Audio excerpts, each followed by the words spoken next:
I stood at the edge of that stage holding a thick manila envelope, and my father looked up from the front row like he already owned the room. He leaned over to my stepmother and said, loud enough for me to hear, "She's not really mine anyway. This is just theater." I smiled. I set the envelope on the podium, and then I tore it in half.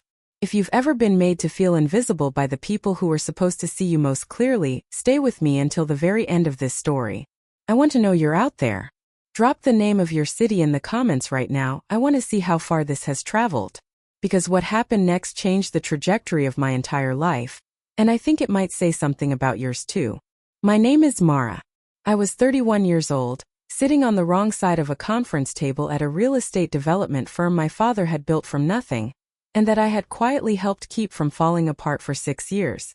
I was the daughter he introduced to investors as our head of operations, and introduced to his country club friends as someone who works for us. There is a difference between those two sentences. I felt it every single time. It started on a Thursday afternoon in March, 8 months before everything changed. My father called an all-hands meeting for the 12-person staff, which he almost never did, and he asked me to present the Q1 numbers because I always presented the Q1 numbers.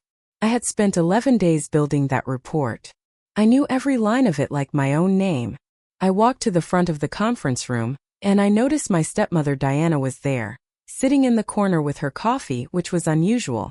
She rarely came to operational meetings. My father sat at the head of the table the way he always did, arms crossed, face giving nothing away. I started the presentation. 11 minutes in, I got to the revenue projection slide, the one that showed we had grown 22% year over year, the one I had modeled myself from scratch. And my father held up his hand. "Where did you get this methodology?" he asked. Not impressed. Skeptical. I told him I developed it.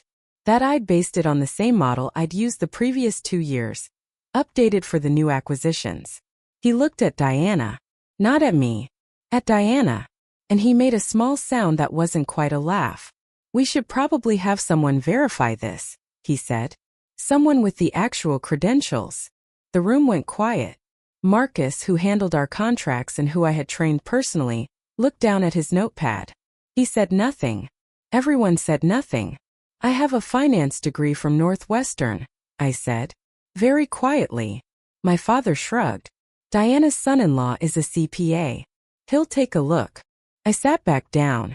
I clicked to the next slide. I finished the presentation because I am someone who finishes things.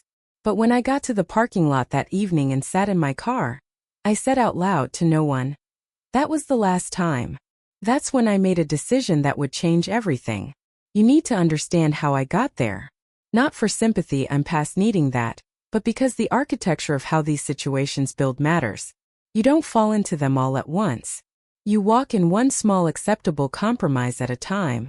My mother died when I was 19. Ovarian cancer, diagnosed in October, gone by the following April. 6 months. She was 52. She left behind a house in Evanston that we had grown up in, a small life insurance policy that paid out $87,000, and an old jewelry box with a note inside that said simply, "You were always the strong one. Don't let that be used against you." I didn't understand that note then.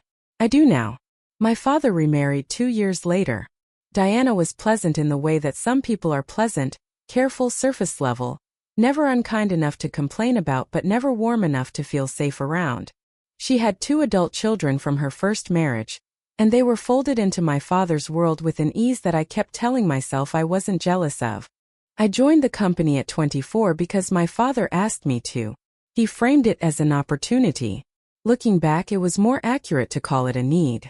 The firm was understaffed, the operations manager had just quit, and I had finished my MBA 6 months early.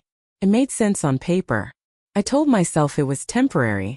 In the first year, I took a salary of $52,000, which was $18,000 below market for the role I was actually performing. When I raised it, my father said the company was still growing, that we needed to be patient together. I accepted that. I told myself it was temporary. By year 3, I was running vendor contracts, managing 2 junior staff, overseeing 2 active real estate acquisitions worth a combined $2.3 million, and taking home $61,000 a year. I had paid for my own health insurance since joining. I had covered $4,200 in work travel expenses out of pocket and been reimbursed for approximately half of it. The year my father bought his second home in Scottsdale, he had the company pay for $34,000 in renovation expenses categorized as business development facilities. I was the one who signed off on the invoices. I did it because he asked me to and because I still, at that point, believed the company's success was something we were building together. Then one evening, I came back to the office at 7:30 to get a contract I'd forgotten. The lights were on in my father's office. The door was open. I heard Diana's voice. She said, "She's never going to leave. That's the thing. She has nowhere to go. She's comfortable." There was a pause. My father said, "She's useful." That's not the same thing. I stood in the hallway for exactly 4 seconds. Then I walked to my desk, picked up my contract and drove home. I poured a glass of water. I sat at my kitchen table, and I started writing things down. I told myself it was temporary, for the very last time. What I haven't told you yet is that 3 months before that Thursday conference room meeting, I had already started moving. The $87,000 from my mother's life insurance had never been touched. I put it in a high-yield account the year she died and told myself I would know when it was time to use it.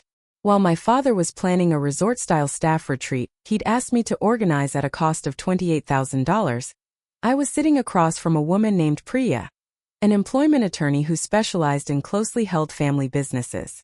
I had brought 2 years of pay stubs, job descriptions, email correspondence, and a spreadsheet I had been quietly building for 14 months. Priya looked at the spreadsheet for a long time. Then she looked at me.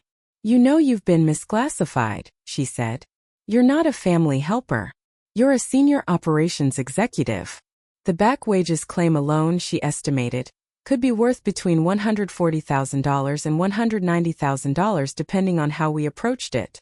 But that wasn't what I wanted. What I wanted was simpler. I wanted out. Clean, documented, and on my terms. There was also something else. Something I had found in the paperwork when I organized the company's original founding documents the year I joined. Something I doubt my father had thought about in a decade. A minority equity clause, written in 2003 when the company was incorporated, that named my mother as a 5% stakeholder. When she died, that interest had passed legally to her estate. Her estate had been settled.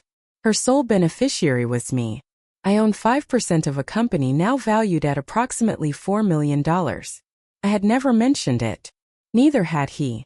The venue was a ballroom at the Meridian Hotel downtown. My father had planned what he called a legacy presentation, a formal event for investors, partners, and staff to celebrate the company's 20th anniversary and announce a major new acquisition. He had asked me to prepare the presentation materials as he always did.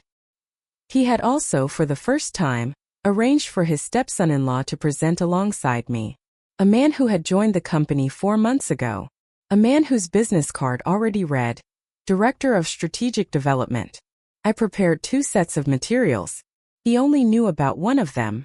The morning of the event, before anyone arrived, I placed the second envelope, the one containing Priya's formal legal notice, a documented accounting of the equity interest, and an offer of settlement, at the podium. I wore the pearl earrings that had been in my mother's jewelry box. I don't know why that felt important. It just did. My father made his opening remarks. He thanked Diana. He thanked his partners. He said, without looking at me, that the company's success was a family legacy. When I stepped to the podium, I looked out at the room. I looked at my father, who was smiling in the way he smiled when he already felt he had won something. I said, "Before we begin, I need to share something with this room." From the envelope I read 3 lines aloud. "I am the legal heir to a 5% equity stake in this company. I am formally exercising that interest today. And I am simultaneously accepting a settlement offer negotiated in good faith, which means that after today, I will no longer be part of this organization."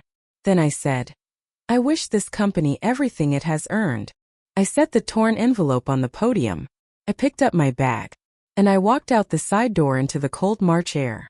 The letter I had already sent to his home address the day before included 4 additional lines. It said, I have accepted $160,000 in documented back wages and a $200,000 equity buyout, for a total settlement of $360,000. This is less than what I could have pursued. I am choosing it because I want a clean ending, not a long one. I am asking only that you not contact me for 60 days. After that, any communication should go through my attorney. And at the bottom just my name. No love. No, your daughter. Just Mara. I took my personal laptop, the tote bag my mother had given me, 2 framed photos, and a small cactus I had brought from home and kept on my office windowsill for 4 years. Everything else I left exactly where it was. I drove to Lake Shore Drive and parked. I sat and watched the water for 40 minutes. The office light was still on up there somewhere. I didn't look back. I just watched the lake and let the silence do what silence does when you finally stop filling it. The first voicemail came at 9:47 that same evening. My father's voice was confused more than angry. He said there must have been a misunderstanding. He said we should talk. He said Diana was upset. By the next morning there were 11 texts. They escalated in tone. The 4th one said, "This is not who you were raised to be." The 7th one said, "You have embarrassed this family in front of everyone who matters." The 11th one said, "I hope you're proud of yourself." I read them once. I did not respond. 2 weeks later he showed up at my apartment building. I watched him on the intercom camera for a moment. He looked older than I expected. He was alone, which surprised me. He buzzed 3 times. I did not answer. He stood outside for about 6 minutes and then he left. The following week his attorney contacted Priya to dispute one element of the settlement. It was a procedural challenge, the kind designed to slow things down and cost more in legal fees, and it failed within 10 days. He called one more time 2 months in. He left a voicemail. His voice was quieter this time, almost gentle. He said, "I never meant to make you feel like you weren't mine." Played it twice. I noticed that the sentence was about his intentions, not about what I had experienced. I noticed it was about feeling like I wasn't his, not about the 6 years or the conference room or the meeting where he'd looked at Diana instead of me. I noticed it was very close to an apology without being one. I saved the voicemail. I didn't delete it. But I also didn't call back. 14 months later, I live in a 2-bedroom apartment in a neighborhood I'd always liked but never had time to explore. I go to a farmer's market on Saturday mornings. I make coffee slowly on purpose with a ceramic pour-over that takes 8 full minutes and requires my full attention. I have started sleeping through the night, which I had not done regularly in years. I work as an independent operations consultant. I have 4 clients. One of them found me through Priya. 2 of them found me through referrals from people I'd worked with at the company who had, quietly and without fanfare, kept my contact information. My neighbor on the 3rd floor is a retired teacher named Celeste. She is 74 and she grows herbs on her balcony, and she has, twice now, left small bundles of rosemary outside my door with no note. We have had coffee 3 times. She talks about her late husband the way I imagine I might someday talk about my mother. Not with grief exactly, but with the specific tenderness of someone who has integrated a loss rather than carried it. I went to a doctor and had blood work done for the first time in 3 years. Everything was fine mostly. My blood pressure, which had been borderline high at my last physical, had come down to normal. The doctor said, without knowing anything about my life, "Whatever you've changed, keep doing it." My father sent a card at Christmas. It was a generic card, the kind you buy in a box of 20, and he signed it with both his and Diana's names. Inside he wrote, "Hope you're well." 3 words. I set it on my kitchen windowsill next to the cactus from my old office, which is thriving now that it gets proper sunlight. I didn't send one back. I didn't need to. Last April, on what would have been my mother's 65th birthday, I made dinner at home alone. Nothing special, pasta, a glass of wine, 1 candle. I opened the old jewelry box. The note was still there. "You were always the strong one. Don't let that be used against you." I had read those words 100 times. That night I finally heard them differently. She wasn't warning me about the world. She was warning me about love. About how the people who know your strengths most intimately are sometimes the same people most tempted to spend them. I sat with that for a long time. I'm not angry at my father. I want to be clear about that, Not because I'm performing graciousness, but because anger would require me to believe he knew exactly what he was doing and chose it deliberately. I think the truth is more ordinary than that. I think he saw what was convenient and called it family. I think Diana saw what was useful and called it belonging. And I think I stayed because I had confused proximity to love with love itself. There's a version of this story where I call what I have now happiness. But that's not quite the word. What I have is peace. And I've learned, slowly, imperfectly, in the quiet of an apartment where I get to decide everything from the temperature to the silence, that peace and happiness are not the same thing. Happiness is something that visits. Peace is something you build. Being alone, I've found, is a place you can leave anytime. Loneliness is the feeling of being with people who cannot see you. I haven't been lonely in 14 months,